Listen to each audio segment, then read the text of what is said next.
गंगापुर नाम के गांव में दो घनिष्ठ मित्र रहते थे, विक्रम और अर्जुन। दोनों की दोस्ती इतनी मजबूत थी कि देखने वाले यकीन नहीं कर पाते थे। वे एक दूसरे के लिए अपनी जान तक देने को तैयार थे। एक दिन गांव के मुखिया रामनाथ उनसे बोले, अरे विक्रम और अर्जुन, कहाँ घूम रहे हो तुम दोनों? अर्जुन मुस्कुराकर बोला, आपको जलन हो रही है क्या मुखिया जी?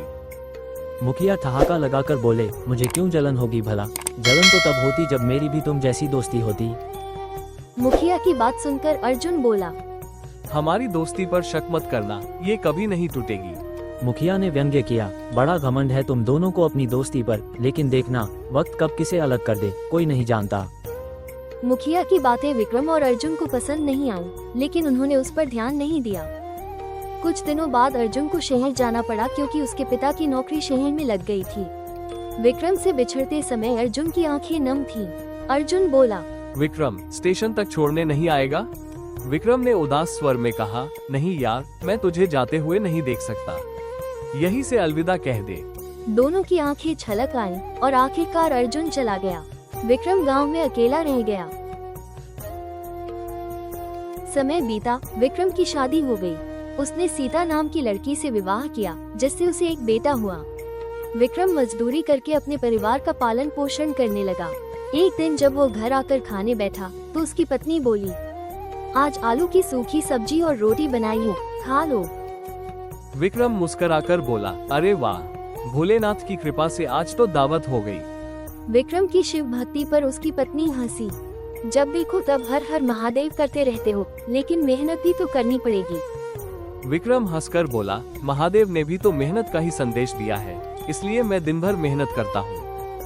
शिवरात्रि का पर्व नजदीक था और विक्रम सोच रहा था कि इस बार कैसे कुछ अच्छा कर सके। तभी रास्ते में उसे गांव के मुखिया मिले, जो हमेशा उसे नीचा दिखाने का कोई न कोई बहाना ढूंढते थे। मुखिया बोले, अरे विक्रम, कहाँ भागा जा रहा है? कहीं अर्जुन के पास शहर तो नहीं जा रहा?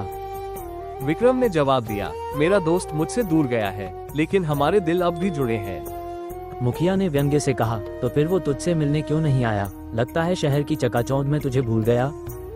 विक्रम को गुस्सा आ गया, लेकिन उसने खुद को संभाला और बिना जवाब दिए आगे बढ़ गया। शिवरात्रि की तैयारियां जोरों पर थीं। एक सुबह अचानक विक्रम के दरवाजे पर दस्तक हुई। कौन है?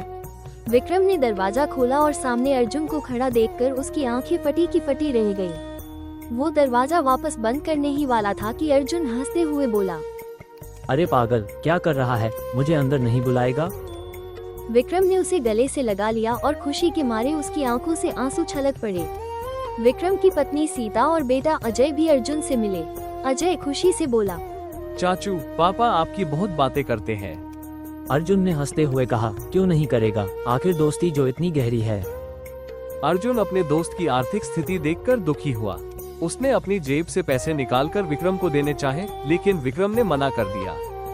मैं गरीब जरूर हूँ, लेकिन मेहनत करके खा सकता हूँ। दोस्ती का मतलब पैसे लेना देना नहीं होता। अर्जुन मुस्कुराकर बोला, ठीक है, मैं हार मान लेता हूँ। कुछ दिनों के बाद अर्जुन ने गांव में व्यापार चालू किया और अजय को अपना साथ काम पर रख लिया। इस तरह से दोनों दोस्त मिलजुल कर काम करना शुरू कर दिया। आप लोगों को स्टोरी अच्छा लगा तो वीडियो को लाइक और चैनल को सब्सक्राइब कर दे और एक प्यार भरा कमेंट कर दे।